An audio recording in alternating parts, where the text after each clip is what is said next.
Lagos. Are you ready? Your host for the L.I.T Subnational Tour kickoff event is Ebuka Uchendu.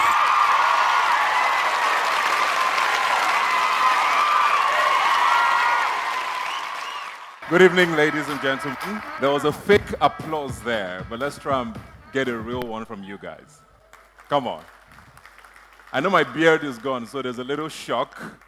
Is that why you guys are not clapping? So I just hosted a little show called Big Brother that ended last weekend, and some fans of some housemates who didn't win are looking for me. So I'm trying to disguise. That's why this is here. Well, you're very welcome to what should be a great evening. You can see it very clearly, LITUATION. We're going to be having a great time today. We're going to be listening, talking about things that we need to implement and track as we go along. A lot of the agencies that you, as business owners, want to hear from are here today, and I think that's most important. But before that, I want to hear from some of you in the audience here who run businesses, to hear some of your issues, what you guys are most concerned about with registering businesses, just basically starting up your businesses. I don't know if anyone wants to volunteer. Ah, yeah, you come. You seem to be having too much fun with your chips. Come on. Can we put our hands together for her? It's all fun, don't worry. Do you want to go to the front? So what's your name and what do you do? Then I put it on. My name is Jumoke. I am a developer, and I run a business that builds software applications for other businesses. So. How long have you done this for? 5 years. For 5 years? Yes. At the start, what were some of the unique challenges that you faced starting up? Registering my business was a very difficult phase, but now it's easier. So Okay. I think that I like the fact that you say that. Yes. Can you say it again? Because a lot of people don't know that. No, now it's easier. That time I spent 5 months opening a business name. I couldn't even do it myself. I had to hire somebody to do it. So yes, that was difficult. And also access to funds was very difficult. And support, because I run a service company. So support for service companies and the fact that I'm also a lady was also a very huge hindrance. How do you say, because you're a lady, what happened? Well, why was that a problem? You know, they're like, okay, female developer. How? Okay, we'll see you. Just keep telling us your story. But then, so I had to grow organically, and, you know, things got better. And 5 years later, hold on, can we put our hands together for her? So just so you know, today it takes you just 4 hours to reserve your name online with CAC, just 4 hours. That's how much progress we've made. Can we get someone on this side? Okay, come on.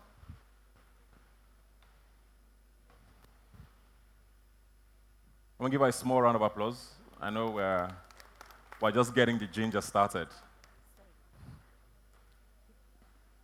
Your name and... Okay. Good evening, all. Yeah, my name is Mercy Chibike Hama. I'm representing my company, Tribute Lifestyle. It's a multi-level marketing company with Swedish origin. Yeah, the company was registered in 2016, and we started operation. And there were hiccups. Well, I thank God for payback, because we had issues with things like remitter trying to pay taxes and issues like that, and even LIRS and their audits for a firm that is not up to 5 years old, and they came for audit. Thank God for people like Jimmy Aina. They were all there for us to help us, but there's still a lot to do, and I hope that this forum will always help us to get all these problems resolved. Thank you. So give me one example of the a lot you think there is to do. Okay, I give you an example. The consultants that LIRS use these days, their problem is just to get their money for their pockets and not really to do the job. You give them the documents to work on, and they're not ready to work on the documents. They are ready to have a discussion with you behind the birds, and settle the matters. Okay. Thank you very much. Can we put our hands together? That's the sort of honesty we're looking forward to getting from everybody here today. Anybody here want to say something? Any of the guys? You guys don't seem to be having any issues. Come on, come on. Your businesses are running smoothly.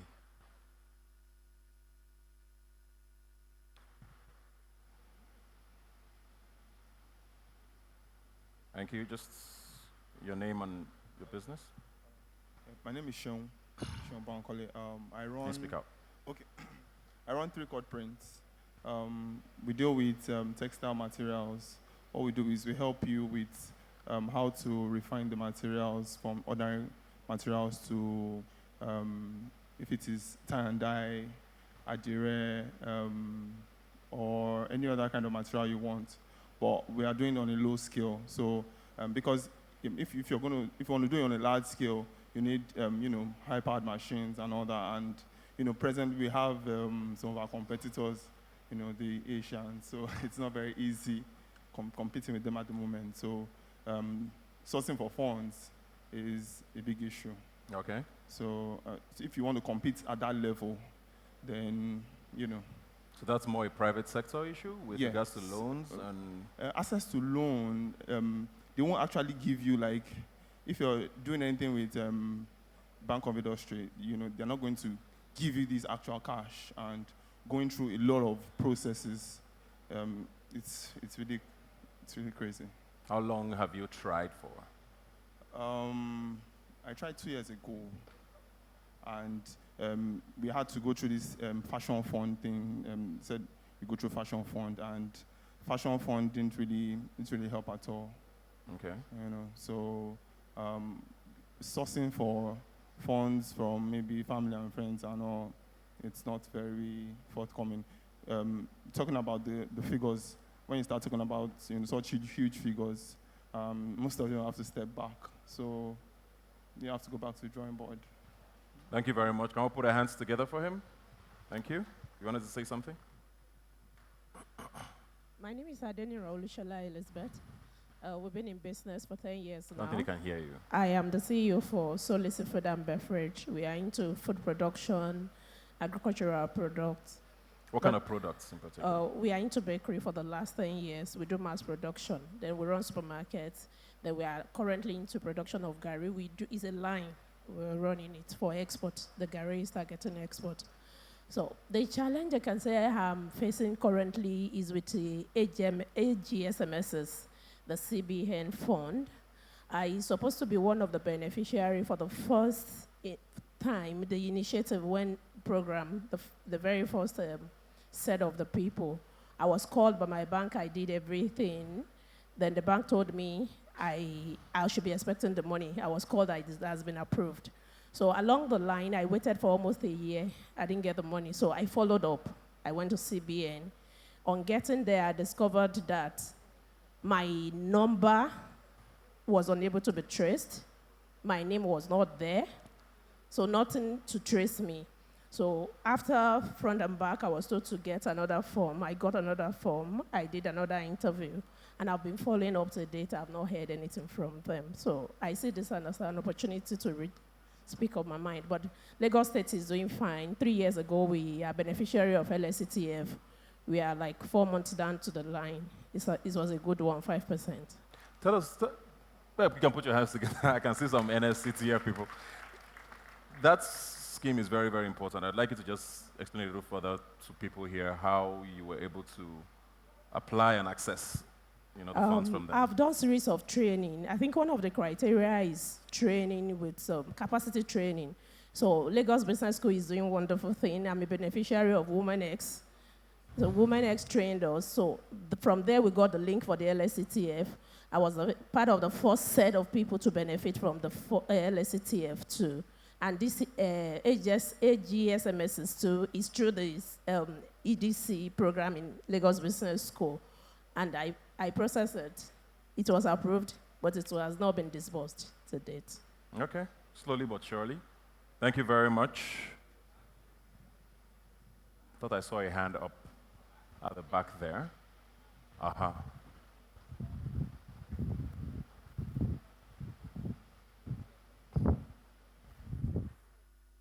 I'm impressed nobody has said anything about PHCN. Okay. I'm sure we'll get there at some point. My name is Austin Mbemere. I work for Rockview Energy. So basically, we started last year, 2018, and the challenge we are having currently is with getting our tax clearance certificate with FIRS. FIRS, okay. So it's a situation of we've registered our TIN and our VAT, and then by the time we came back to apply for our tax clearance certificate, we discovered that on their system has automatically created an account for us, which we didn't create. So automatically we can't even log into the portal to apply for the TCC. Now, so the challenge we are facing is, they said, okay, they've told us to write letter to the controller, and we've done all of that, and it's lingering for the past 3 weeks, 4 weeks now, and nothing has been done. So, I mean, if there are government officials from FIRS that can assist us with that, because it's actually affecting other things, because without TCC, we can't do a lot of things, even including vendor registration and all of that. Yeah. Okay, thank you very much. I know a lot of these agencies are here today, so we will hopefully be getting a lot of answers to the questions that we have here today, but we're also going to be highlighting, most importantly, a lot of the progress that has been made up until this day.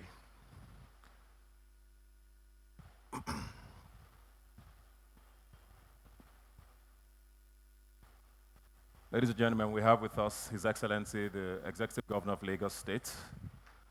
Can we put our hands together for him as he makes his way in? You're very welcome, sir.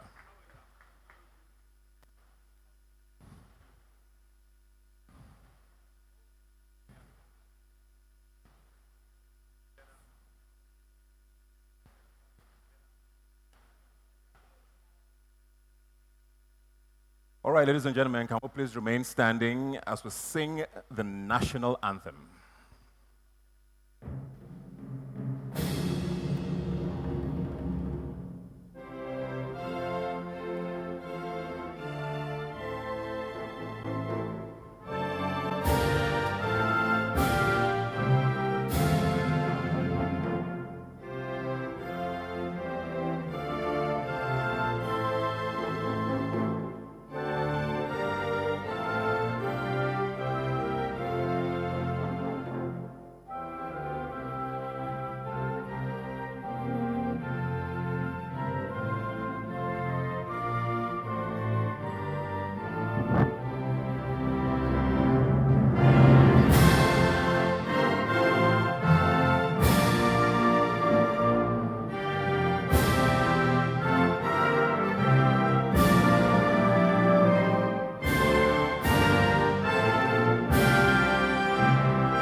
Please be seated.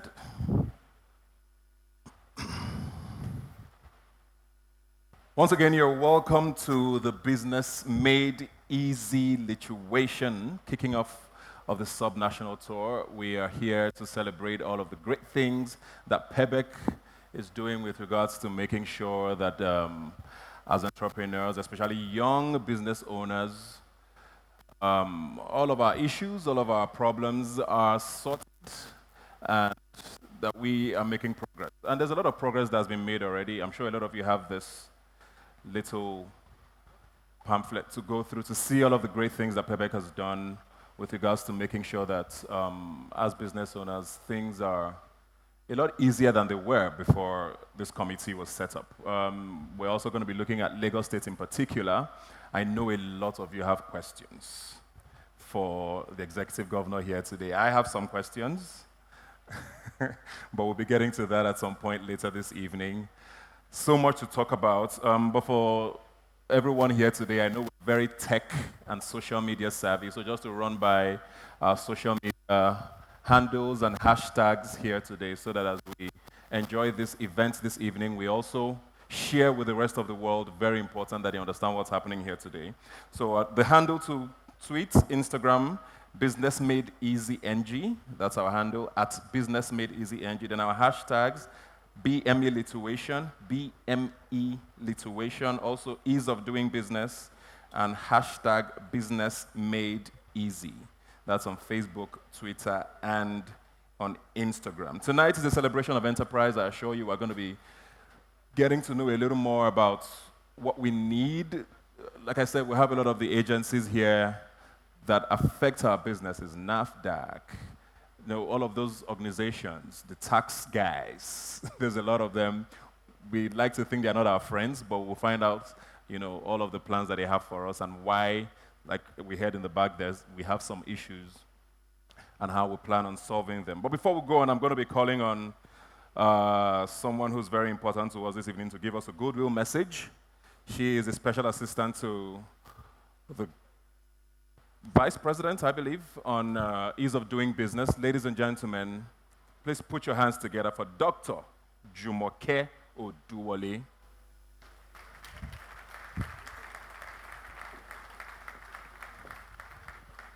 Are you using here?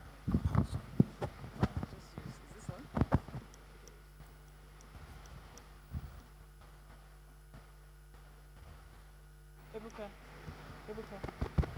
Okay, it's working. Yeah. Your Excellency, the Governor of Lagos State, distinguished ladies and gentlemen, I'm going to rest. As we stay in Abuja, sometimes let's leave protocol aside for this evening. So I'd like to thank very warmly His Excellency for making it this evening and for his team also. Very vibrant ease of doing business team from Lagos State. We've had the privilege of working with them since 2016.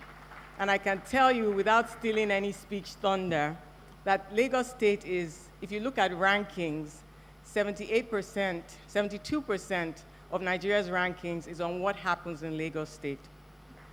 So I'd like to really appreciate His Excellency and the Lagos State team. You have the head of service, the special advisor, and Lagos State's reform champion, the head of LIRS, a very powerful delegation. Lagos State Judiciary also, thank you very much for being here. Ladies and gentlemen, I see so many faces that have been on this journey with us for the last 3 years. The objective of this evening is simple. We felt that it was time to start another tour. We've been going around for about 18 months, around the country, one region every quarter. And it's been a very interesting one. I've seen Nigeria like I never had before. Why did we decide to have this kickoff event, this subnational kickoff event in Lagos State? It's basically the nerve center of Africa. I wouldn't even limit it to Nigeria because Lagos State's economy is really larger than several countries' economies. When I went to share the idea with the governors at the National Economic Forum, they unanimously agreed to partner with the PEBEC to work on a national ease of doing business intervention because at the end of the day, you private sector, you see Nigeria's economy as one economy. You don't think in states, you don't think in regions. Your businesses transverse the entire country. So our objective this evening is simply to educate those of you that don't yet know about the reforms that were undertaken over the last 3 years, to listen to you and to hear your feedback, even as we go into the next phase and the next level, starting this kickoff event from here. It's a national tour. We've been going further. But the comments that I have from you from the PEBEC was established in July of 2016 by His Excellency, Mr. President, and the Vice President was asked to chair this council of about then 10 ministers. Now there are about 13 ministers that work on the intervention. There's very high-level representation from the National Assembly, from the judiciary, from private sector, and from some state governments. What the council does is, for the first time, have a strategic, systemic intervention on ease of doing business. Many of you would know that the Economic Recovery and Growth Plan, 2017 to 2020, has a pillar that deals with competitiveness. And competitiveness is divided into two parts. We all know about the hard infrastructure challenges: roads, rail, airports, seaports, broadband, power. But for the first time, we have a dedicated ease of doing business, soft infrastructure intervention for the country. We have a lot of work to do, but you would see from the pamphlets in your hands that quite a bit has been done already, over 140 reforms at the federal and state level. We've also had a national ease of doing business report. Subnationally, Nigeria is only one of 18 countries that is ranked at a subnational level. So there's a twofold reason why we're in Lagos. Apart from the national Lagos and Kano intervention, at a subnational level, last year, Lagos was one of the most improved states of ease of doing business in Nigeria. Yeah. So without further ado, the evening is already getting fast spent. I'd like to urge you to please open your minds and ask a lot of questions. It's an interactive session. We all know what the problems are, but we're here this evening to educate you, inform you of what has been done so far, and to listen to you what we should be doing next. So we're now co-conspirators in how we deliver the Nigeria of our dreams. So ladies and gentlemen, thank you very much for being here. Good evening.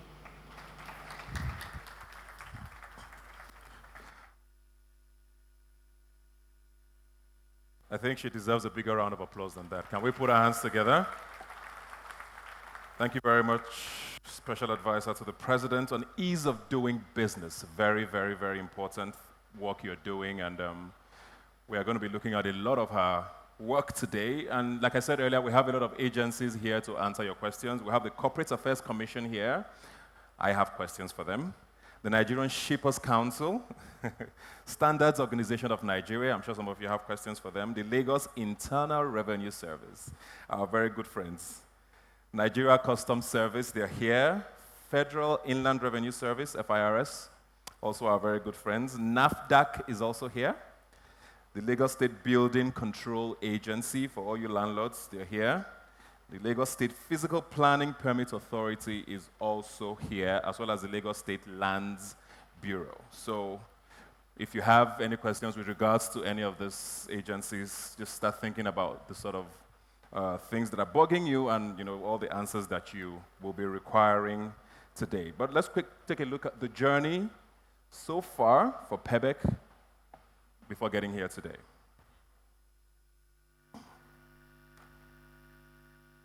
So as far as Nigeria is concerned, I think we all recognize that there's a lot to be done. Nigeria is now 169th out of 190. I think the 190th country was added last year, and that's Somalia.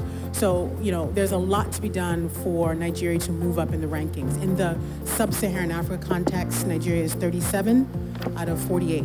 So again, being the largest economy in Africa, we expect that Nigeria could be doing a lot more. When people say Nigeria is a difficult place to do business in, it means a lot because every day is a struggle to continue to build your business, develop your business. There are a lot of pitfalls. There's a lot of holes and traps that you can fall into as an entrepreneur. There's a lot of frustration with particularly small businesses in just actualizing the dream of the promoter to running a business and growing it. It's the reality that businesses face in Nigeria. I had a client that was in need of reissuance and of a new travel passport following a revocation that had to be done. And then we had put in the application since, but due to the bureaucratic workings of the Nigerian Immigration Service, we were not able to get any response after over 4 or 5 weeks of capturing. When this administration came in, Nigerian economy was on a slide. So when we came in, we developed a plan, the Economic Recovery and Growth Plan. We had to get businesses producing again. So we came out with the Presidential Enabling Business Council. Our reason for PEBEC is because we know that there is no other way but to have the private sector partnering with us to drive growth. Today we have a 7 trillion budget. But if you look at private sector, what the private sector does and private sector investments is in multiples of that. So the only way to ensure that we're able to grow at the pace we need to grow is to ensure that it is the private sector that drives that growth. And you can't drive that growth unless you have an environment that's favorable to business. The challenges that businesses face generally, and those are the 3 things that we took as the cornerstone of this project in every area that we work in, is the speed of doing business, the cost, and transparency, access to information. Without exception, reforms fall into those categories. So we took up the challenge to work on those things. We also try to be very responsive. prior to what has just happened, we had like 4 or 5 different forms you have to fill. Now we have one single form. Then we also deployed the company's registration portal, which enables customers to now do the registration online from the comfort of their office or their home. We have made it easy to pay tax, so you can pay your taxes online. You can pay your taxes anywhere in the world, as long as you have an internet connection. We have a situation where every permit, every approval that is required in terms of regulation, there's a stipulated time frame with which our agency needs to respond. And to the extent that we don't respond within that timeline, the applicant will deem his application approved. The National Assembly made a commitment from inception that we will improve the business environment in Nigeria. And then the issue of credit came, because it was first a requirement. People have to get credit to be able to establish small businesses and address. And then we said, okay, fine, we will do the credit reporting bill, and then we will do the movable assets bill to provide an enabling environment for investment in Nigeria. What we have done in Lagos State is to designate 15 courts now over the 7 magisterial districts that we have in Lagos State. And it's the first of its kind in this country. From the inception of filing of their claims to the conclusion of that matter, which will be the judgment of the matter, must not exceed 90 days.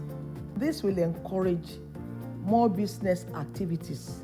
Nigeria's journey in this has been quite phenomenal. I also want to mention something about that's very particular to Nigeria and the work that EBIS and PEBEC are doing, which is that they've looked at the issues and they said, look, airports are very important to us. Entry and exit of people is something that we want to tackle. When an investor comes, first thing they get to the country is the airport. Let's take a look at our airports.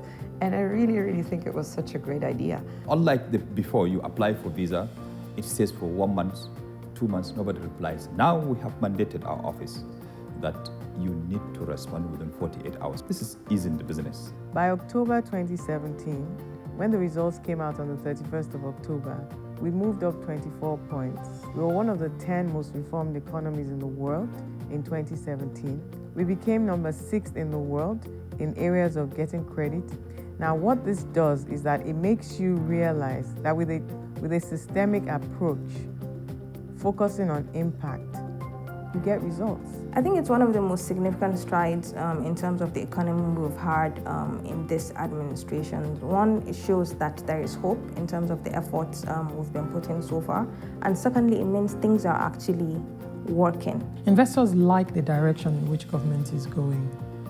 They believe that even if things are not moving as fast as they would like, they are moving in the right direction. So investors can plan on the basis that the improvements will continue. I think for us, remember that the vision is to become one of the most attractive and easiest places to do business in the world. That's a tall order. Now, what it means is that we must continue to improve.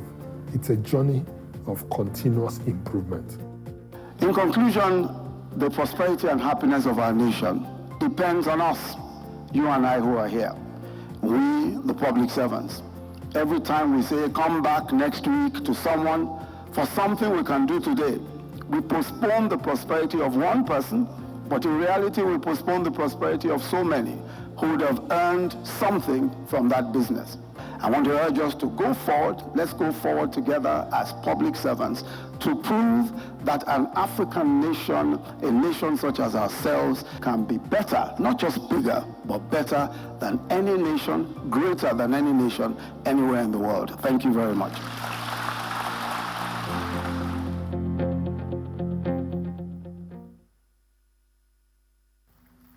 I think one of the most important things to note today, I believe, is how far we have come from where we were. I know we've come here with our issues, we've listened to some of the business owners here earlier, but something as simple as, for example, leaving Nigeria in the past, something as basic as how much time it takes for the custom and immigration guys to open your bag and search through everything from your pants to your singlets before you board a flight. Those things don't even happen anymore. We seem to forget how tedious little things like that were. I mean, we saw the rankings by the World Economic Forum and how much further we have come. The base was really, really low in the past. and we're making progress. So please put your hands together for PEBEC, ladies and gentlemen. If you will not listen to me, I'm sure you will listen to the next set of people I'm going to be calling here on stage, because they have lived through it and they know much better than I do what it takes to run a business in Nigeria and how well things have been for them, I believe. Our very next speaker is a health aficionado. She's had quite an interesting journey with food and healthy living. Let's check her out.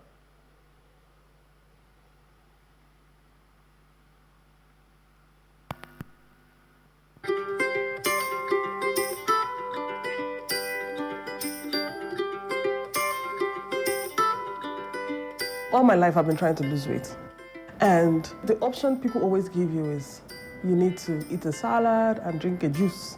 And I don't think that is the only possible way someone can actually, stay healthy and keep fit. So I became very creative in my meals. I would come up with ugu tortilla chips, low-carb crackers, all made with tiger nuts. People were wondering, how do you use zobo to make a jam? And just because of the creativity and the innovation, it couldn't just remain in my kitchen. So I left my first job the 11th of March 2016, and I opened the first store on the 16th of March, 4 days later. From then onwards, I have had over 50 staff, opened 3 outlets with more than 10,000 return customers. And we have been able to train over 50,000 women online. So for NELLIES, NAFDAC is a very important aspect.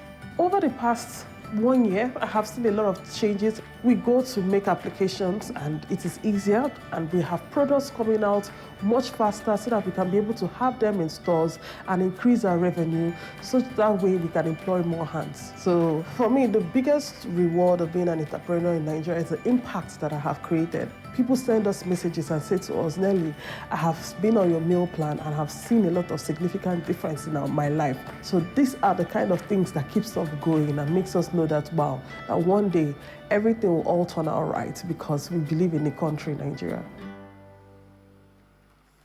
Yes, put those hands together, ladies and gentlemen, as I welcome on stage the self-proclaimed Lolo One of Instagram, Nelly Agbogu.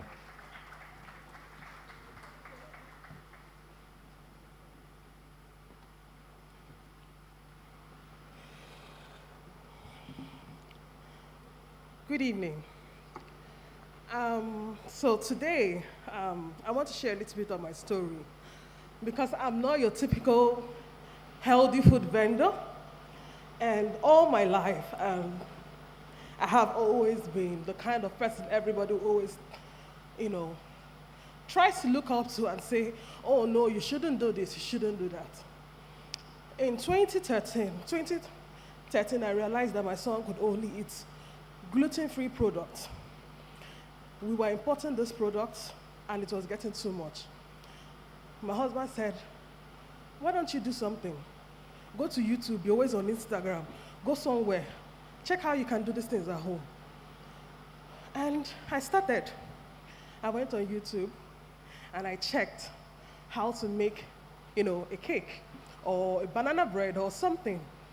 I never went to any school to bake, and my dustbin, ate more of the, because I was learning how to bake, and my dustbin ate more of my money.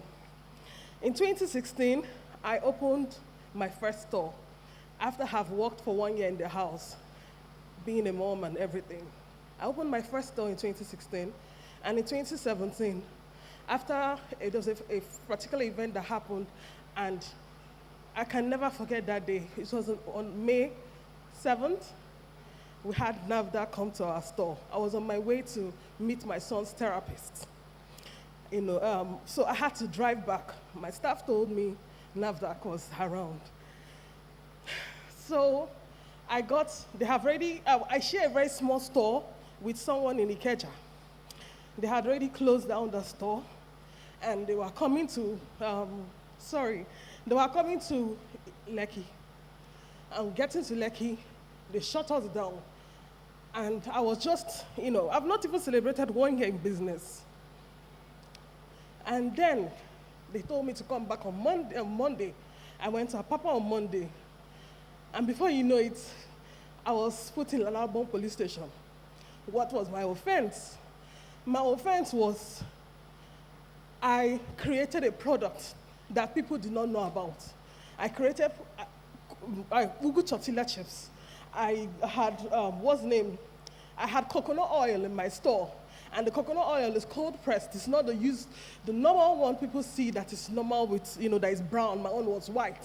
And they were asking me who are my suppliers.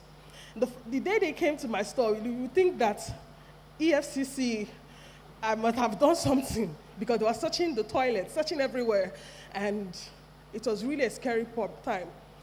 I was resisting. I said, no, I was not going to go to Alamo. Therefore, what have I done? I have not done anything. If we have already started the process of NAFDAC, we have already, because the process was so tedious. Today I come with this amount of money, tomorrow come with that. And I'm just 1 year in business. So I slept there for 48 hours, 2 days. And I said to myself, and I have children in crèche. That time, they were still in the crèche, nursery. None of them were even in primary, to show you how small they are. And I had to leave my home, and my husband had to do all the running around. And I said to myself, while in the cell, that if I come out, that I'm going to be one of the change makers Nigeria has ever seen. That I'm going to take whatever I have seen. I'm not going to feel like something wrong has happened to me, but I'm going to make some big changes. And I came out. And boy, have I stopped. No, I have not. I went back to NAFDAC. I found my way. We had all our products, every single product of ours were just coming out because I was not asking, what happened? What's the things that are doing differently? And it happened to be that we understood that NAFDAC now works with Technology Incubation Center, where things could actually work, the processes were now easier. And that was how I started. And today, I have over 20 products right now. Sorry.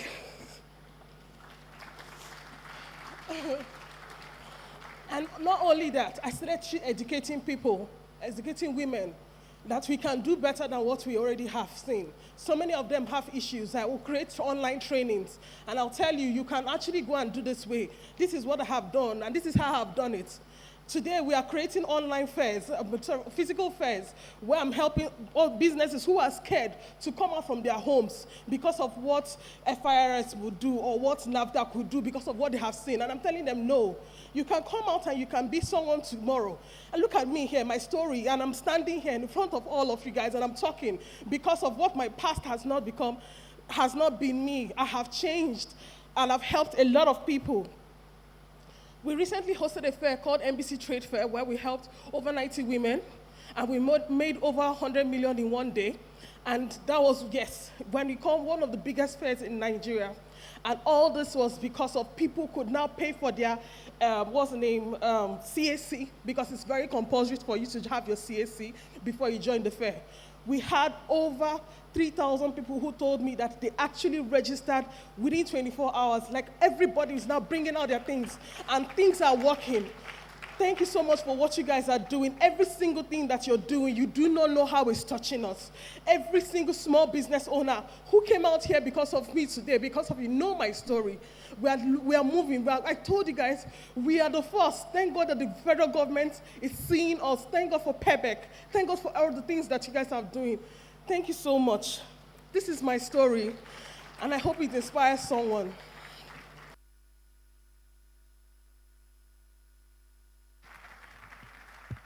Thank you very much for the standing ovation for that.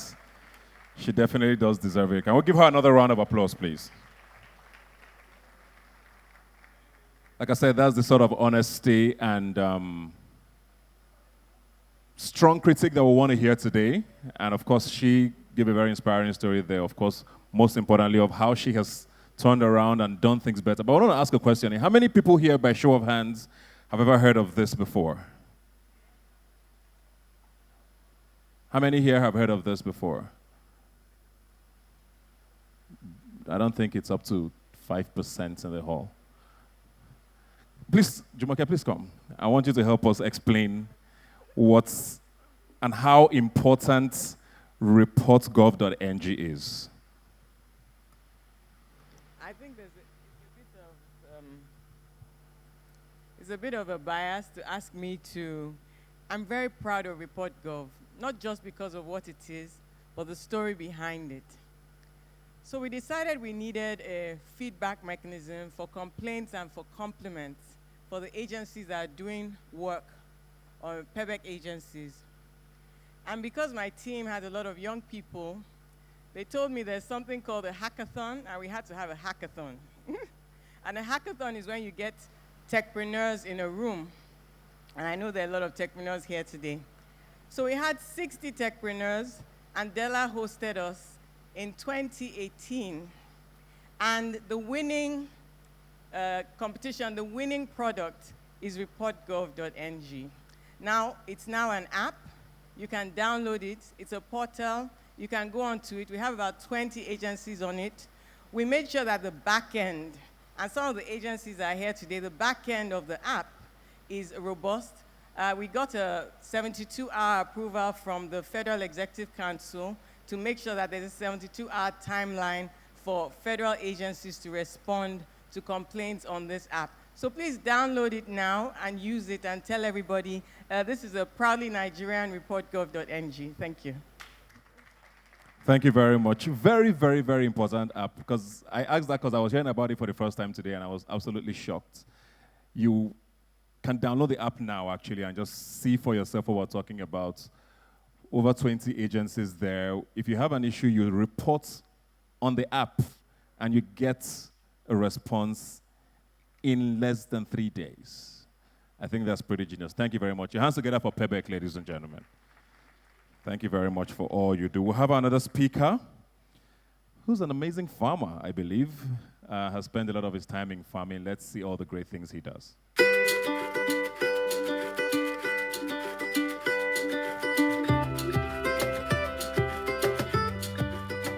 My name is Onyeka Akumah, and I'm the founder and chairman of Farmcrowdy. Farmcrowdy is a digital agriculture platform that connects small-scale farmers with investors. I'm passionate about using technology to create value for people and solve problems that people face on a daily basis.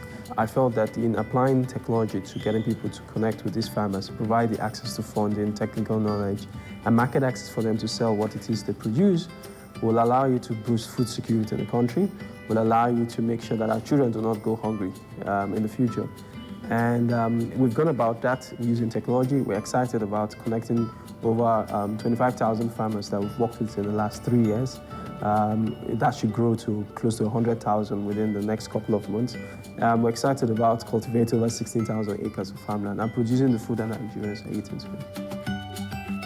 The biggest challenge I had to face to get to where we are today was selecting the right set of people to join the team, to believe in the vision of building a platform that connects farmers with the right investment opportunities and then producing food beyond the motivation of money. I think that was a big challenge for me. And then gradually we've been able to build an army of people that are passionate about the solutions we're creating. The enabling business policy that's affected our business positively the most has been the visa on arrival policy that's allowed us to attract partners from outside the country in, allows them to come easily, and they are no longer scared about issues around getting visas coming. I think that has really had a tremendous impact on how we've gone about our business. If you're a dreamer and you're able to start with the right set of people, you can build amazing business models and succeed in Nigeria, irrespective of what people say. All right, he's empowering rural farmers with digital solutions to a traditional vocation. Please put your hands together for Onyeka Akumah.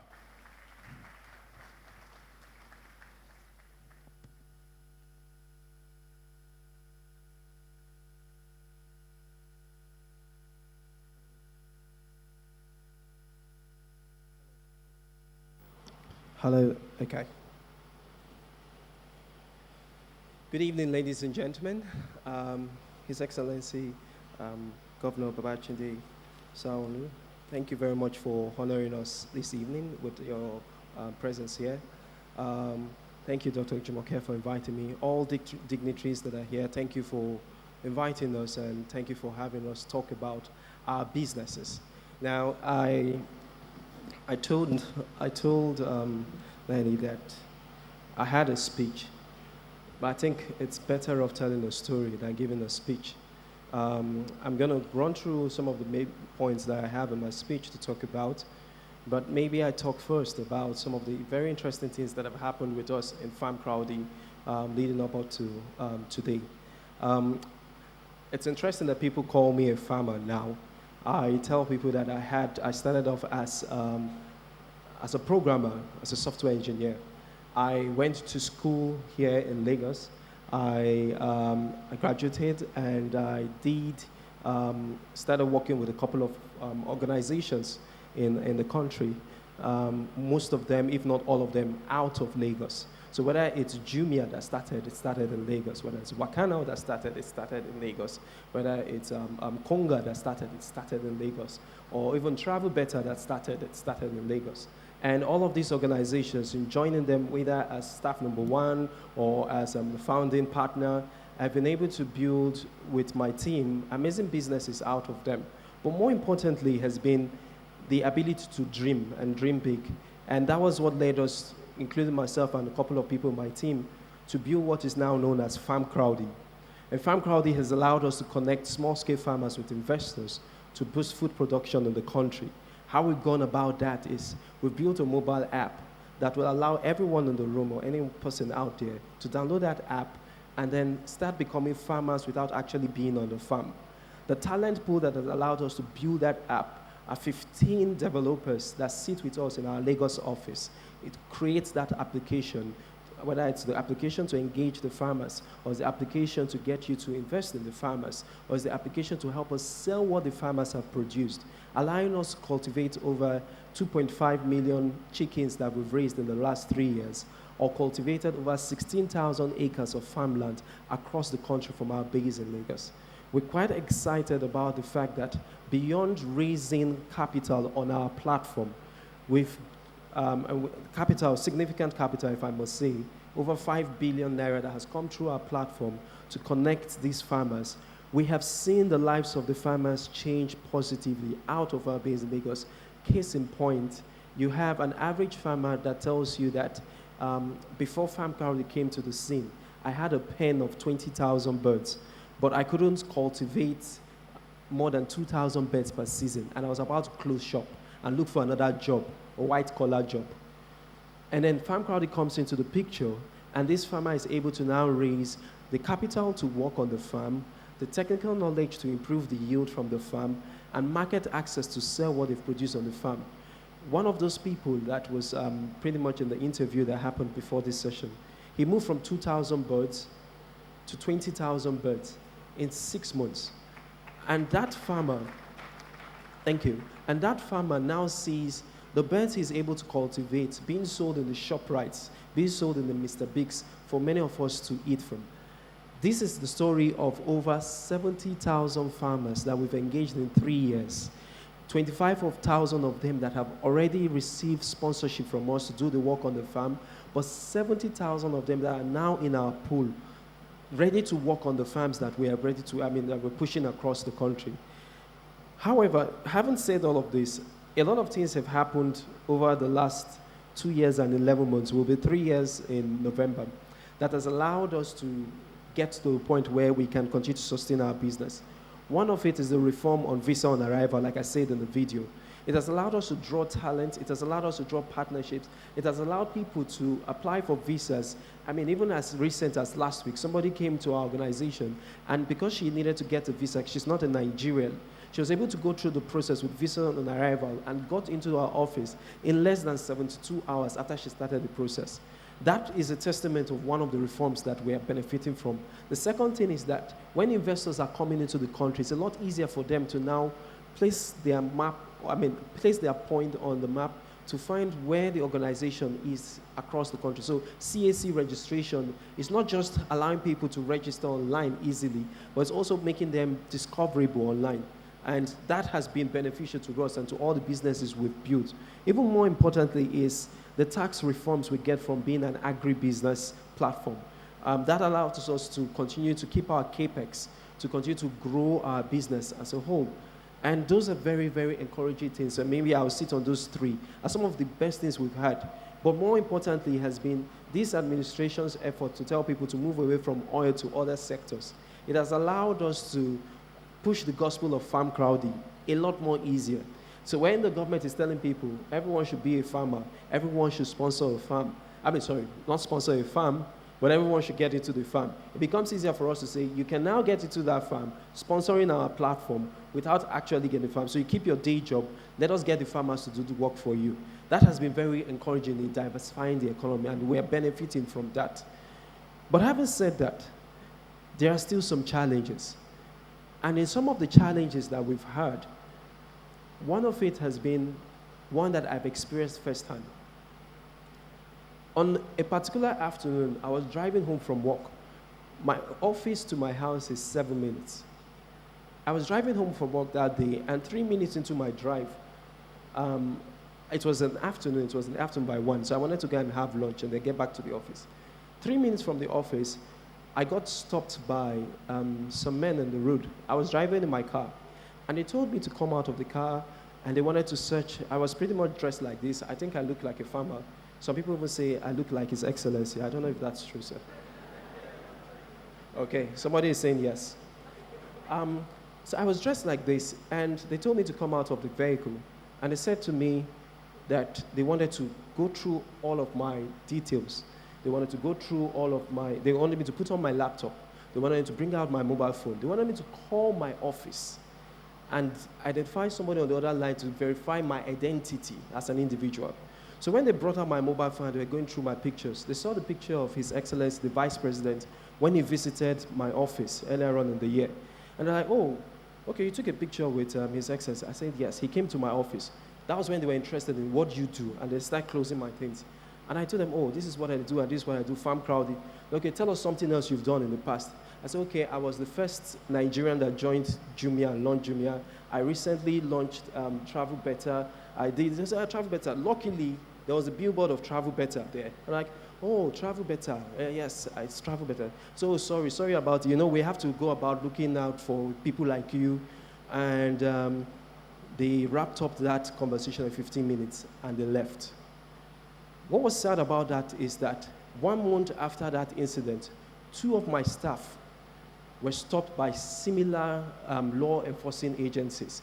And I'm careful not to mention names, but I'm sure we're aware of this agency. This needs to stop. And from me to us, and I know there's going to be a panel, one of the difficult things that I've seen is if we're going to continue to enable an environment for us to continue to thrive, then the developers in my organization shouldn't be scared of carrying their laptops in their bags and moving from point A to point B. We should enable an environment for people. We should enable an environment for people to be able to move around with their work tools, with their identity cards, and you're able to verify in less than 2 minutes. Don't threaten them to the point where some of my developers now are now looking for jobs in Canada. And I've told them, it's here, we'll pay you better than Canada. These issues you're dealing with, we would address it, and eventually this environment will be conducive for everyone. That is one of the challenges we faced. The second one is access to funding. There are a lot of, I was in an event not too long, and I heard of how much the Bank of Industry has available for entrepreneurs. Whether you're looking for 1 million naira, 5 million naira, 10 million naira, 100 million naira, or even what they've done with many other organizations that are household names today. And my question to the managing director was, you have all of these funds, but how many people know about it? Because it's one thing for you to have the funds. It's one thing for you to have the reforms. It's one thing for you to have all of these systems in place, but it's another thing for organizations like us, it's another thing for people like us that are trying to build businesses to know that these things exist so that we can use them to our benefit. We're not leaving the country. I'm here. The people in my organization, 75 of them, are not leaving the country. We're proud of Nigeria. But if we're going to continue to enable the environment for them to work, then let us talk more about these initiatives that are available. I'm excited about reportgov.ng. Maybe I was the first person to download it as soon as I saw its benefits. Many more people will know about this as a result of events like this. But let us do more to talk about these initiatives that are available to us. Access to funding, initiatives that will protect our people so that we will continue to make this place a joy for us to stay in. I am proud to say that even if I'm not from Lagos, I'm a full-blown Lagosian. I've been here for the past 19 years, since I was done with school. I'm excited about this place because of the pool of talent. I'm excited about this place because it has a map on the continent and the rest of the world. I'm excited about this place because it has the mouths that I'll be feeding as a result of the work I'm doing. Thank you very much for the opportunity. I appreciate this.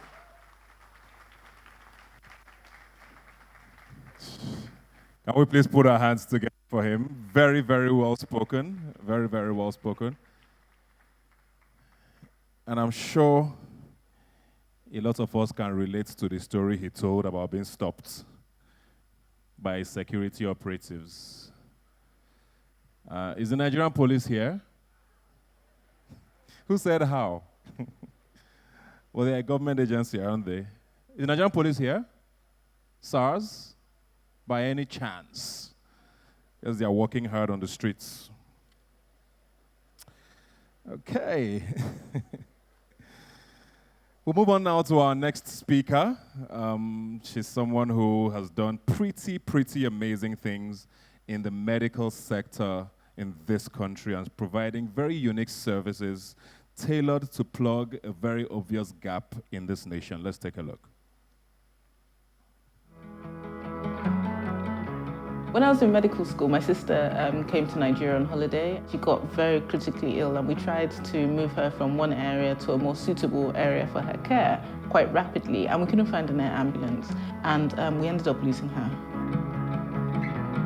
It was such an emotional time for me, but I started thinking about how perhaps I could introduce emergency services into Africa, and that's where the idea for Flying Doctors came up. And what we do is we use aircraft, fixed-wing aircraft, helicopters, commercial flights that could move these patients, children, adults, car accident victims from an area where they've overwhelmed the level of care to a more suitable level of care. People say that doing business in Nigeria is really difficult, but what I can say is that there's been a lot of progress. And one of the most impactful reforms for my own business that I've experienced is visa on arrival. Without any argument, we fly out, pick up the patient, bring them to the airport, they stamp their visa in the airport, and then they're off to hospital within an hour or two. So that has not only helped my business, but it has changed the lives of these people. And also it's created a whole new stream of income for the hospitals and healthcare system as well. I think the thing that I'm most proud of over the years is being able to transform into a service that wasn't accessible to the average Nigerian, because now we do a lot of transfers on commercial flights with a stretcher and intensive care. And that has brought the price down to less than $1,000, and that's probably my proudest achievement, because for me, it's not innovation if people can't afford it. Amazing stuff. Please put your hands together for her. She went from being a roadside economist to Nigeria's favorite flying doctor, Dr. Ola Brown.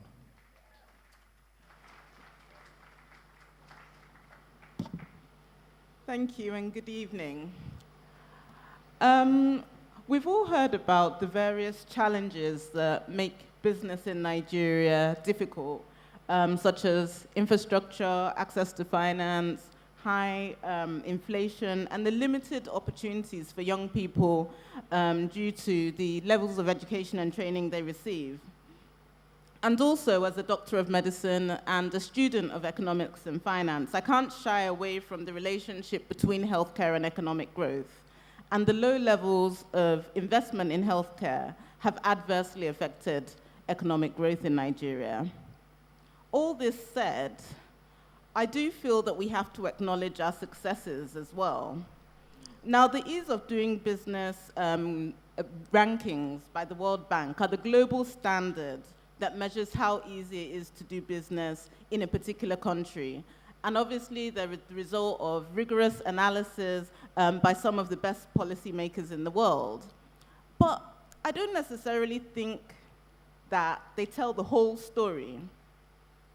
I came to Lagos with a backpack after, absolutely with a backpack not unlike this, and it had all my possessions in it. And if you research my family, you find out that all of them were based in England, and I didn't really know anybody here. And I had to struggle a lot to meet people, to get people to understand the kind of business that I wanted. And I didn't go to university here, so it was very difficult to even meet the first person that would introduce me to somebody else, that would introduce me to somebody else, because I didn't even have a network from university. And somebody was commenting today that my university acknowledges me a lot. And gives me this award for like the black graduate from the university. But what I don't tell them was I was the only black person in my medical school, so of course I'm going to get all the awards. And I think what struck me about coming to Lagos was being born in England, growing up in England, I was continually reading about the business opportunities in Nigeria. My parents used to buy Nigerian magazines. And it was only through that lens that I could see that it was, I didn't know, growing up in England, you don't really see people that own banks that are Nigerian, or even black people. So it was only through looking at those pictures that I could see something so much larger than what I was seeing in my direct environment. I could see black airline owners, I could see black bank owners, I could see black cement producers. In fact, when I was in university, I used to keep a picture of Dangote on my wall because I was like, this is, fantastic. The biggest sort of business owner that I knew was the guy that owned the Nigerian shop near my house. So to see somebody like with a massive cement factory, I used to keep him on my wall and wake up every day and think, there must be a time when I can get here and see Nigerians, see other black people making this kind of impact. So when I talk about ease of business or ease of doing business beyond the rankings, I talk about the fact that even though Nigeria has a relatively low ease of doing business ranking, young people like myself have been able to come here, and I think Jason Njuku is another example, have been able to come here with backpacks, knowing nobody, and able to start businesses. And I went from a salary working in the hospital to running a multi-international enterprise with operations in 11 countries in just a few years. And that's why Lagos, to me, is not just a city. Whenever I come here, I think people that follow me on Twitter, I always write Home Sweet Lagos, because Lagos is the city that helped me achieve my dreams. Lagos is where I feel at home. Lagos is where I came in a really desperate state trying to make a change, and it gave me so much opportunity. And that's why as soon as we started becoming profitable, I immediately set about setting up an investment fund. And that investment fund has not only invested in many businesses, but those business owners have also become millionaires because of the investment that I have given from my profit. And the reason why I wanted to set up that investment fund so soon is because I really wanted to pay the blessing that Lagos State has given me forward. And it was such an important thing for me that even with at the time, I didn't really know so much about finance, but I really wanted to make sure that I didn't keep that to myself. I didn't keep this wonderful blessing that this city has given me to myself, but I made sure that I was investing it in other people and other companies. And I also think another aspect of doing business in Nigeria that we don't particularly acknowledge is our openness in Lagos. Eco Atlantic, for instance, the largest land reclamation project probably in Africa, has been built by a third-generation Lebanese family.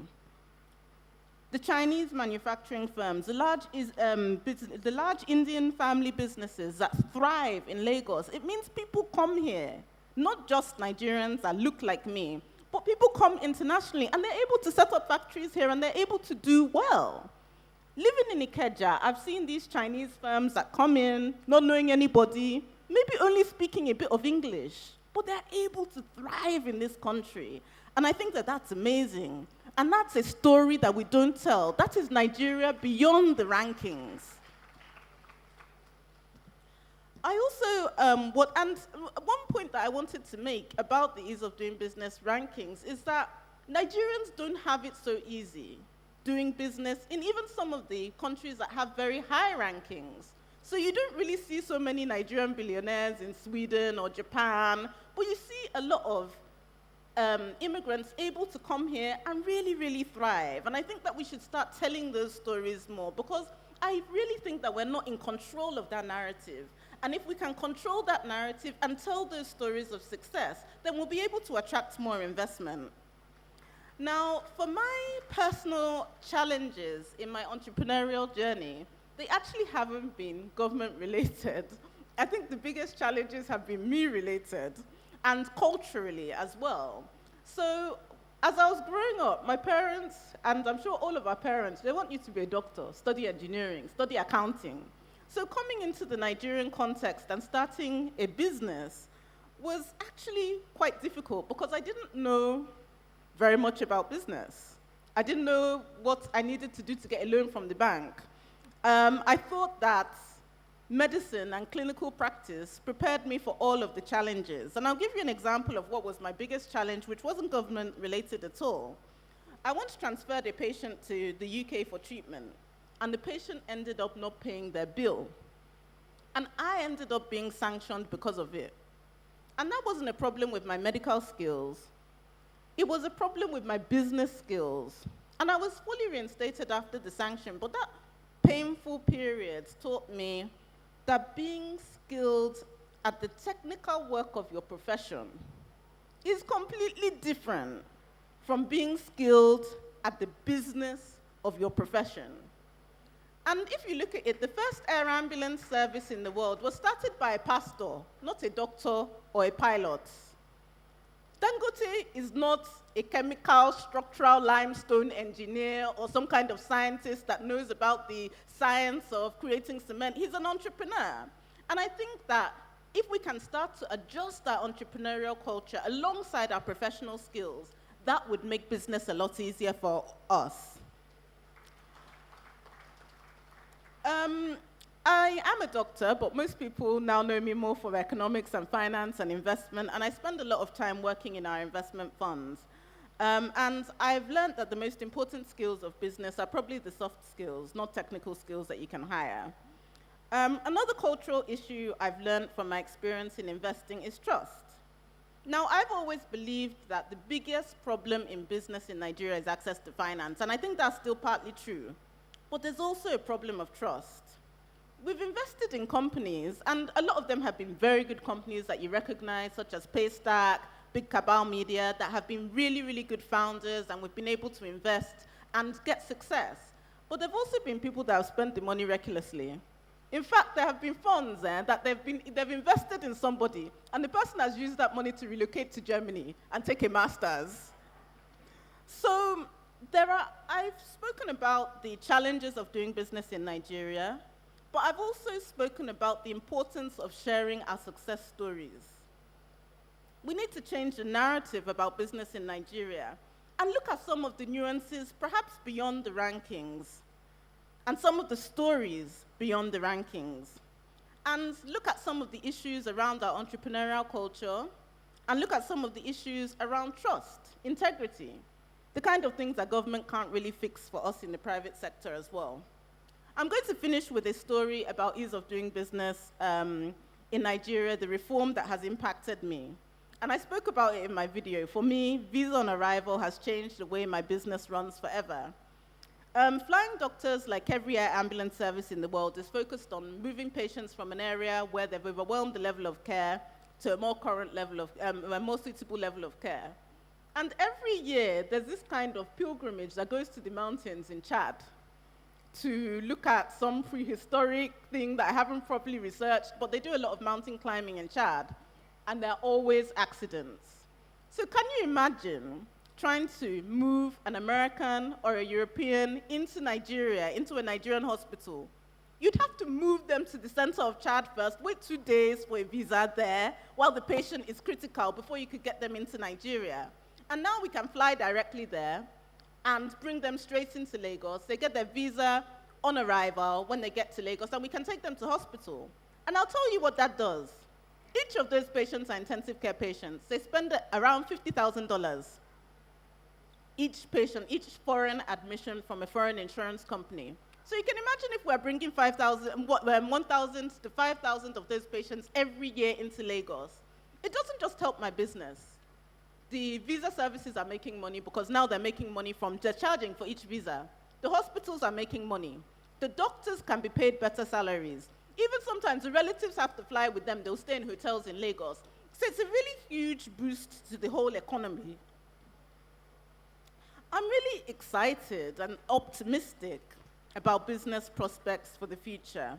And I believe that a combination of some cultural shifts, policy innovation, and better storytelling, really taking charge of our narratives, will ultimately lift Nigeria and Africans out of poverty and help us to create more global impact. Thank you.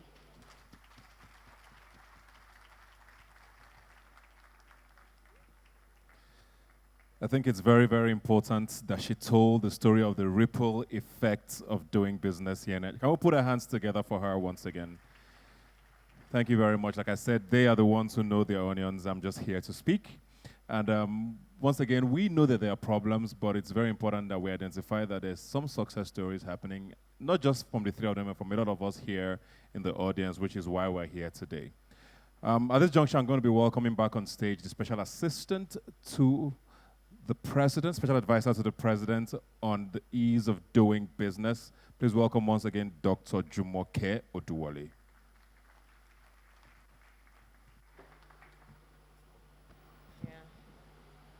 Ladies and gentlemen, my job here is simple. I know His Excellency has had a very long day. Thank you for being here. Thank you for coming to speak. You've heard it, not horses, but you've heard it from the Lagosian's mouth. This is a land of opportunity, and we're really grateful that you've taken the time to come and speak to your constituency today. Ladies and gentlemen, His Excellency, the Governor of Lagos State. Governor Babajide Sanwo-Olu has had a distinguished career spanning 3 decades across the financial services and public sectors. Having left the banking sector as the Deputy General Manager, Governor Babajide Sanwo-Olu made his debut in politics with his appointment as the Special Advisor on Corporate Matters to the former Deputy Governor of Lagos State in 2003. He went on to become Acting Commissioner for Economic Planning and Budget until 2007 before his appointment as Commissioner for Commerce and Industry by former Governor Bola Ahmed Tinubu. He was the pioneer board chairman of Lagos Security Trust Fund and the Lagos system. The Control and Command Center in Alausa was established under his directive. Mr. Babajide Sanwo-Olu also served as the Managing Director of the Lagos State Development and Property Corporation until his emergence as the flag bearer of the All Progressives Congress in the gubernatorial elections in Lagos State. He holds a bachelor's and MBA degrees from the University of Lagos. He is an alumnus of the John F. Kennedy School of Government, the London Business School, and the Lagos Business School, and is a recipient of numerous awards. He was sworn in as the 15th Governor of Lagos State on Wednesday, May 29, 2019. Ladies and gentlemen, with a rousing applause, please welcome His Excellency the Governor of Lagos State, Mr. Babajide Sanwo-Olu.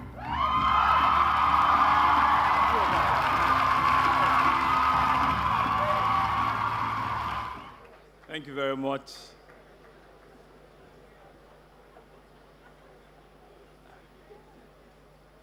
Thank you so very much, Jumoke. My colleagues that are here, ladies and gentlemen, I think it's really not fair when, having listened to 3 very good storytellers who have demonstrated the can-do spirit in Nigeria, and of course, Jumoke leading the whole pack, to ask a bloody politician like myself, who is probably one of the oldest people in the room, to come and tell my own story. But indeed, I think it's an opportunity for me to also talk about the things that also people don't know about me, and also tell my own story differently. When I was 25 as well, I studied engineering, surveying, so I was working in Niger Delta. So I left after 3 years, I think 25 plus, yes. So I set up a company too. Right? The company was called a Plumber. a Plumber. So in 1991, you can imagine setting up a company called a Plumber. So the critical success factor for that company were telephone lines, right? So we had 2 telephone lines, somewhere in Ebuka. We had a very fantastic office, right? But you know the story is that, so we wanted to be able to manage and provide services, because I was in engineering, for engineering allied, businesses, so plumbers, tilers, electricians, but we fancy the name Dollar Plumber the most interesting. So we had telephone lines too at that time. So we had dungarees, we had with what we call Keke Marua now, they were called Vespa. Yeah, about 2 or 3 of them, right? But for people to be able to access the company and for people to know about the company, they need to have a line, they need to have a working line, and the lines need to get to us. So we had offices, we were sitting down, we had put a lot of money, we had plumbers, we had all of them, but the phones would never ring. So whilst, Nelly, Onyeka, and Ola had a success story, and you've seen what has happened in Nigeria over the last 20, 35 years, my company crashed.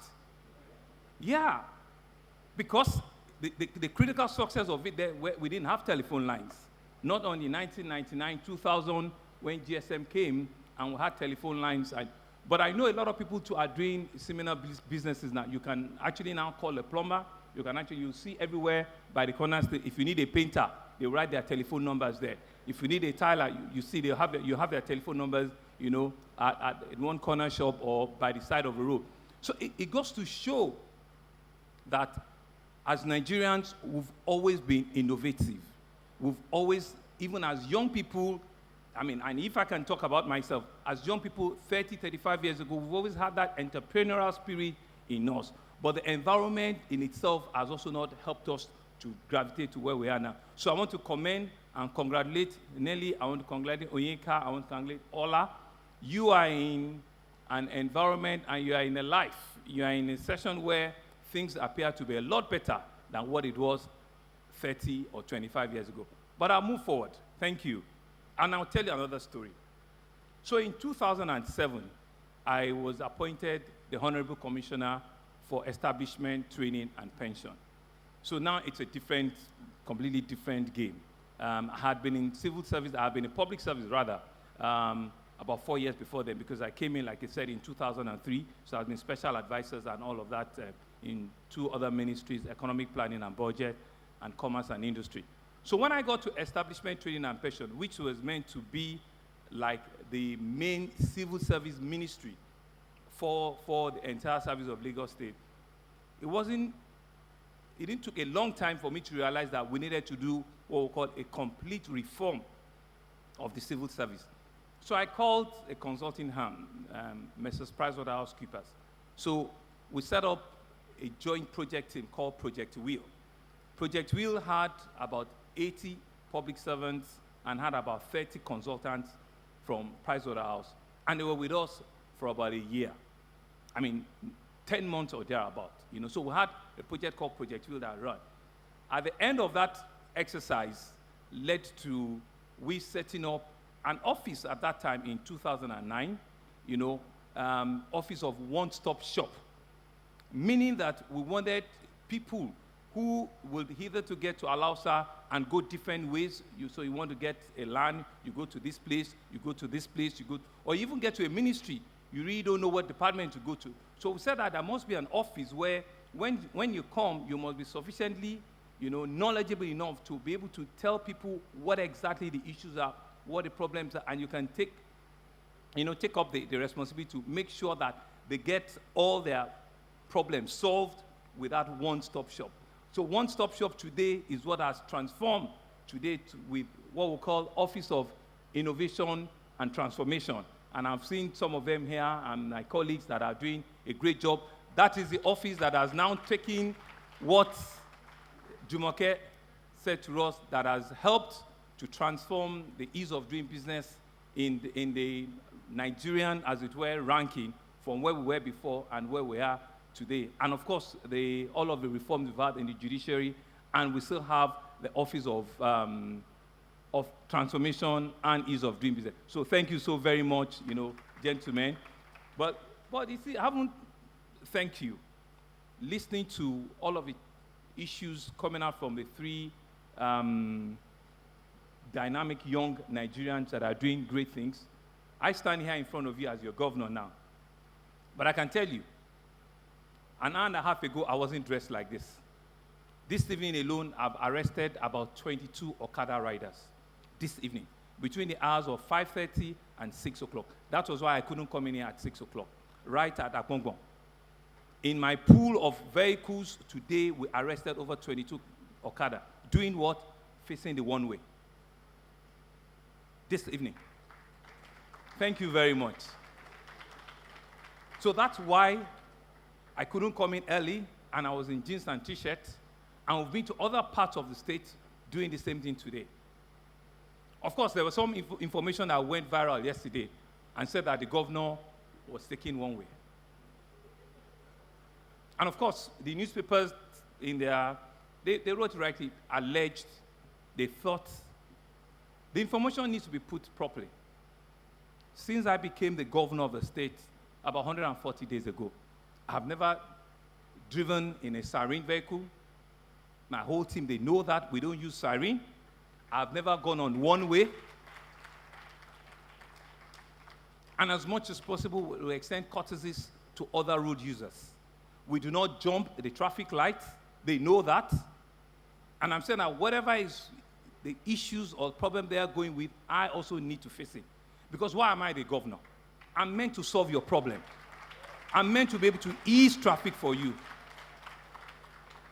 I'm meant to ensure and put up policies that will make your businesses do very well, not just by word of mouth, but because I realize and I appreciate that the private sector are the engines of growth.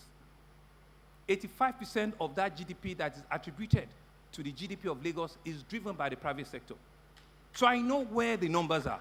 And I know it's only when I get it right, it's only when we fix all the potholes and all the bad roads that you will have access to be able to move from one point to the other easily and freely. Because when you move from one point to the other easily and freely, your businesses will do well. Forget the issues around not having enough access. But just for the fact that you need to move your goods and services, your staff needs to move from one part of the city to another part, we need to think through what solutions we need to bring about. And that's why I've signed on the job, a very tough job for that matter, to want to be the 15th governor of the state. I know that the road will be very rough. I know that I'm still going to get a lot of reviews and a lot of comments that people do not have the opportunity to recheck and check again, but everybody wants to be the first person that posts something on Twitter. We're not going to be upset about that because we want to be an accountable government. We're not going to take anybody, like you said, somebody stopped you and was checking your, no, we won't do that because we know and appreciate that what we have now, people want their government, they want their public officers to be responsive, to be responsible, and to be accountable. So we will not shy away from critics like that. We will not walk away and think that it's all a bad story. We will take all the narrative coming from the reviews that's coming from all the things we do today, and we'll use it as a yardstick for us to do better. Because it's only when we do better that we'll be able to write a proper narrative for this country. And it's only when we do better that we'll be able to also take all of the barriers up. I mean, Jumoke and I have also agreed this evening that since you have report.gov.ng, so for us in Lagos State, we're going to take a 1.0 level out of it. This one is 0. This one is 1.0. We're going to take a 2.0. So we're going to have report.gov.lasg.ng. So we'll get a young man that has developed the app to see how we can take it further so that LASG also will become accountable. All of the agencies of government, right, that we need to reach out and they will need to get back to queries or to inquiries, we'll put it there. And she has agreed with me that it's something we're going to work on. Thank you very much. Even whilst Ola, we're also, sitting down with her today, I've also said to her that there's also another app that we're also partnering to be able to develop, which is the mobihealth.com, which is to ensure that people using their phone can also even access doctors and they can get, treatment, get to know what is wrong with you and all of it. And interestingly, she knows the app already. So these are some of the ways that I believe that as a forward-looking government, we also need to use technology. We need to use innovation to be able to drive citizens' access to us, and we being able to also give back to the citizens. So in the month of November, we're also saying that we're going to have a technology innovation conference. That conference, I'm sure it will probably not be as exotic as the hackathons, but it'll be something close, in which we want very innovative young Nigerians to also be able to look at us and tell us what other innovative ways, what other innovative solutions do we need to bring about to ensure that ease of doing business in Lagos State is not just a lip service, it's something that is real, it's something that they can test, it's something they can drive us with, it's something they can use to measure us, such that when our time ends, we'll probably be able to know that it's been a worthwhile for all of us. I will not bore you again with my long speeches. I just want to say that I'm happy to be here with you this evening. I'm hoping that I will also take away one or two things. And we're also ready, to take all of the positive or not so positive comments, given all of the things that we have as challenges in Lagos State. But I'll say to you that our government is resolute. That's why we've propped out our economy policy, which is called Project Teams. It's not out of place that the first T in our teams is traffic management and transportation. We knew that we're going to have traffic management. We knew that we're going to have transportation issues. That is why it was, at even the beginning, it was a campaign matter. It was an economy policy that we said that we have to tackle at the end of our term. What I will plead with is that it's a marathon, not a sprint, right? And we're going to solve it. We're going to solve it, all of you. We're going to solve it, ensuring that it's only when we do that that Lagos will truly take its place, its rightful place in the Community of Nations. Thank you very much, and have a good evening.